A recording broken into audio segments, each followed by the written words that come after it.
রাধে রাধে ভক্তবৃন্দগণ, আপনি কি জানেন একটা একাদশী এমন আছে যেটা পালন করলে জীবনের বহু পাপ, দুঃখ আর কষ্ট মুহূর্তের মধ্যে দূর হয়ে যেতে পারে? হ্যাঁ, আমি বলছি অপরা একাদশীর কথা। এর আগে 27 তারিখ অর্থাৎ বাংলা 13ই বৈশাখ আমরা পালন করেছিলাম মোহিনী একাদশী, আর তার পরবর্তী একাদশীটি হলো অপরা একাদশী। শাস্ত্রে বলা হয়েছে এই একাদশী পালন করলে এমন পাপ থেকেও মুক্তি পাওয়া যায় যেগুলো বহু জন্মের সাধনাতেও দূর হয় না। এমনকি অজান্তে করা ভুল, অন্যায়, পাপ সবকিছুর প্রায়শ্চিত্ত হতে পারে এই একাদশীর মাধ্যমে। কিন্তু দুঃখের বিষয় কি জানেন, আমরা অনেকেই এই একাদশী পালন করি না, অথবা করে থাকলেও ভুল নিয়মে, আর সেই কারণে আমরা পূর্ণ ফল পাই না। তাই আজকের এই ভিডিওটিতে আমরা জানবো অপরা একাদশীর আসল মাহাত্ম্য, কেন এই একাদশী করা এত জরুরি, কিভাবে সঠিক নিয়মে ব্রত পালন করতে হয়, কোন খাবার খেতে হয় আর কোন খাবার খেতে হবে না, এবং সবশেষে জানবো 2026 সালে কবে এই একাদশী পড়েছে। তাই শেষ পর্যন্ত ভিডিওটি আপনাদের দেখার অনুরোধ রইল, কারণ শেষের অংশটি যদি আপনারা না শোনেন তাহলে সম্পূর্ণভাবে একাদশী ব্রত পালন করতে পারবেন না। চলুন ভিডিওটি তাড়াতাড়ি শুরু করা যাক। কিন্তু ভিডিওটি শুরু করার আগে আপনাদের কাছে ছোট্ট একটা অনুরোধ, আমাদের চ্যানেলে যদি নতুন হয়ে থাকেন অবশ্যই চ্যানেলটিকে সাবস্ক্রাইব করবেন, ভিডিওটিতে একটি লাইক দিয়ে ভিডিওটিকে পরিচিতদের সাথে শেয়ার করে দেবেন, যাতে তারাও নির্ভুলভাবে একাদশী ব্রত পালন করতে পারেন, এবং কমেন্ট বক্সে ভক্তি ভরে লিখে দেবেন রাধে রাধে। হিন্দু ধর্মে প্রতিটি একাদশীর আলাদা আলাদা মাহাত্ম্য রয়েছে, কিন্তু অপরা একাদশীকে বলা হয় পাপনাশিনী একাদশী। এই একাদশীর উল্লেখ পাওয়া যায় ব্রহ্মাণ্ড পুরাণে। এক সময় মহর্ষি ব্যাসবেদকে রাজা যুধিষ্ঠির জিজ্ঞাসা করেছিলেন, হে মহর্ষি, এমন কোনো ব্রত আছে কি যেটা পালন করলে মানুষ তার গুরুতর পাপ থেকে মুক্তি পেতে পারে? তখন ব্যাসবেদ বলেছিলেন জ্যৈষ্ঠ মাসের কৃষ্ণপক্ষের একাদশী, অর্থাৎ অপরা একাদশী। এই ব্রত এমন এক শক্তিশালী উপায় যা মানুষের পাপ ধুয়ে দিতে পারে। অপরা একাদশীর আসল অর্থ কি? অপরা শব্দের অর্থ হলো অপরিমেয় বা অসীম, অর্থাৎ এই একাদশীর ফল এতটাই বড় যার পরিমাপ করা যায় না। কি কি পাপ থেকে মুক্তি দেয় এই একাদশী? শাস্ত্রে বলা হয়েছে এই একাদশী পালন করলে মিথ্যে বলা, অন্যের ক্ষতি করা, অন্যায়ভাবে অর্থ উপার্জন, গুরুজনকে অসম্মান, অজান্তে করা পাপ, এই সব কিছু থেকে মুক্তি পাওয়া যায়। এমনকি বলা হয় যদি কেউ গুরুতর পাপেও করে থাকে তবু ভক্তি সহকারে এই একাদশী পালন করলে ভগবান তাকে ক্ষমা করেন। ভগবান বিষ্ণুর বিশেষ কৃপা। অপরা একাদশী মূলত ভগবান শ্রী বিষ্ণুকে উৎসর্গ করে। যে ব্যক্তি এই দিনে উপবাস করে, ভক্তি সহকারে নাম জপ করে ভগবান বিষ্ণুর পূজা করেন, তাকে ভগবান বিশেষ আশীর্বাদ দেন। জীবনে শান্তি আসে, অর্থকষ্ট কমে এবং মানসিক দুঃখ দূর হয়। শাস্ত্রে একটি কাহিনী রয়েছে। একজন ব্যক্তি ছিলেন যিনি জীবনে অনেক ভুল করেছিলেন, অন্যায় কাজ করেছেন, মানুষকে কষ্ট দিয়েছেন, কিন্তু একদিন তিনি অনুশোচনা করে অপরা একাদশীর ব্রত পালন করেন। তারপর কি হয় জানেন? ধীরে ধীরে তার জীবন বদলে যায়, তার পাপের প্রভাব কমতে থাকে এবং শেষে তিনি শান্তি লাভ করেন। এই কাহিনী আমাদের শেখায় ভুল করা মানুষের স্বভাব, কিন্তু সংশোধন করাই আসল ধর্ম। কেন এই একাদশী এত শক্তিশালী? কারণ এই দিনে মানুষের মন সবচেয়ে বেশি পবিত্র থাকে, আত্মনিয়ন্ত্রণ বাড়ে, ভগবানের প্রতি ভক্তি গভীর হয়। আর এই তিনটি জিনিস একসাথে হলে জীবনে অলৌকিক পরিবর্তন আসতে পারে। সবাই কি এই ব্রত করতে পারে?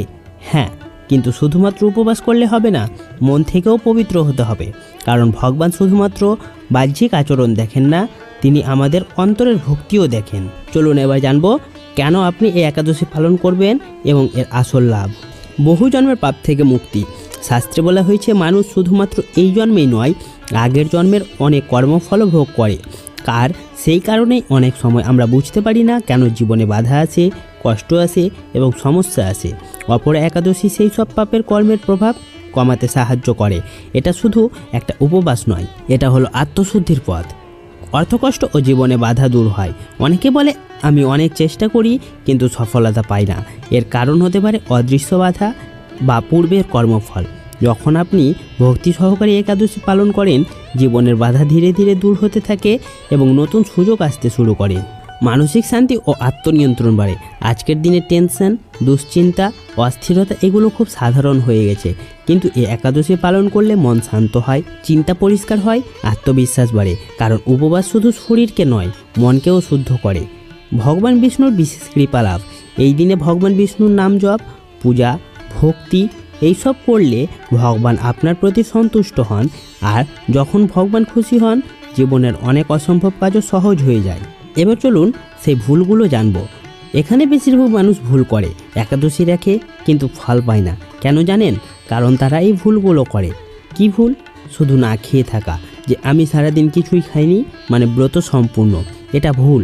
একাদশী মানে শুধু উপবাস নয়, ভক্তি, নিয়ম এবং মনোভাব সব কিছুই জরুরি। রাগ, খারাপ চিন্তা এবং দুশ্চিন্তা, এই দিনে যদি আপনি রাগ করেন, কাউকে কষ্ট দেন, খারাপ কথা বলেন, তাহলে আপনার ব্রতের ফল অনেকটাই কমে যায়। পরবর্তীটি হলো মোবাইল, সোশ্যাল মিডিয়ায় সময় নষ্ট করা। এটা আধুনিক যুগের সবচেয়ে বড় সমস্যা। একদিকে ব্রত আর অন্যদিকে সারাদিন ফোন, রিলস, ভিডিও, অপ্রয়োজনীয় জিনিস, এতে মন অপবিত্র হয়। এই দিনে চেষ্টা করুন নাম জপ, ধর্মীয় কথা শোনা এবং ভালো চিন্তা করা। নিষিদ্ধ খাবার খাওয়া, অনেকেই জানেন না একাদশীতে কি খাওয়া যাবে কি খাওয়া যাবে না। ভুল করে ভাত, ডাল, পেঁয়াজ, রসুন খেয়ে ফেলেন, এতে ব্রত ভঙ্গ হয়ে যায়। 5 নম্বর ভুলটি হলো ভক্তি ছাড়া শুধু নিয়ম পালন। সবচেয়ে বড় ভুল, বাইরে থেকে সব ঠিক কিন্তু মনে ভক্তি নেই। মনে যদি অহংকার থাকে যে আমি ব্রত করছি, তাহলে আসল ফল পাওয়া যায় না। যদি আপনি সঠিকভাবে এই একাদশী ব্রত পালন করেন, তাহলে জীবনে পজিটিভ পরিবর্তন আসবে, সমস্যাগুলো ধীরে ধীরে কমবে, মনে শান্তি আসবে, আর সবচেয়ে বড় কথা, আপনি ভগবানের নিকটে আরও ঠাঁই পাবেন। এবার চলুন আমরা জানবো এই একাদশী কীভাবে সঠিকভাবে পালন করবেন এবং কি খেতে হবে আর কি একেবারে খাওয়া নিষিদ্ধ। তাই খুব মন দিয়ে শুনবেন। চলুন প্রথমে জেনে নিই যে একাদশীর নিয়ম। একাদশীর আগের দিন, একাদশী আসার আগের দিন অর্থাৎ দশমী তিথি থেকে প্রস্তুতি শুরু হয়ে থাকে। এই দিনে যা করবেন, সন্ধ্যার আগে সৎ ও নিরামিষ খাবার খাবেন। পেঁয়াজ, রসুন, আমিষ খাবার একেবারেই এড়িয়ে চলবেন। বেশি ভারী খাবার খাবেন না। কেন? কারণ শরীর ও মন দুটোই ধীরে ধীরে পবিত্র করতে হয়। একাদশীর দিন সকালে উঠে কি করবেন? সকালে ঘুম থেকে উঠে স্নান করে পরিষ্কার কাপড় পরুন, ঘর পরিষ্কার করুন, পুজোর জায়গা প্রস্তুত করুন। এরপর ভগবান শ্রী বিষ্ণুর সামনে বসে সংকল্প নিন। মনে মনে বলুন, আমি ভক্তি সহকারে অপরা একাদশী ব্রত পালন করছি। কিভাবে পুজো করবেন? একটি পরিষ্কার স্থানে ভগবান বিষ্ণুর ছবি বা মূর্তি রাখুন। এরপর ধূপ, প্রদীপ জ্বালান, ফুল অর্পণ করুন, তুলসী পাতা অর্পণ করুন এবং বিষ্ণু মন্ত্র জপ করুন। সহজ মন্ত্রটি হলো ওং নমো ভগবতে বাসুদেবায়। যত বেশি সম্ভব নাম জপ করবেন, কিন্তু মনে রাখবেন একাদশীর দিন তুলসী পাতা ছেঁড়া উচিত নয়, তাই আগে থেকে আপনি তুলসী পাতা সংগ্রহ করে রাখবেন। উপবাসের নিয়ম। উপবাস 3 ভাবে করা যায়। সম্পূর্ণ নির্জলা উপবাস, যেমন কিছুই না খেয়ে। ফলাহার উপবাস, ফল, দুধ, জল এইসব খেয়ে। আরেকটা হলো আংশিক উপবাস, হালকা নিরামিষ খাবার খেয়ে। আপনি নিজের শরীর অনুযায়ী বেছে নিতে পারেন, কিন্তু মনে রাখবেন ভক্তি সবচেয়ে জরুরি। এবার চলুন আমরা জানবো কি খাওয়া যাবে আর কি খাওয়া একদম নিষিদ্ধ। প্রথমত আপনি খেতে পারেন ফল, দুধ, দই, বাদাম, কাজু, সাবুদানা লবণ ছাড়া বা সেন্ধা লবণ দিয়ে।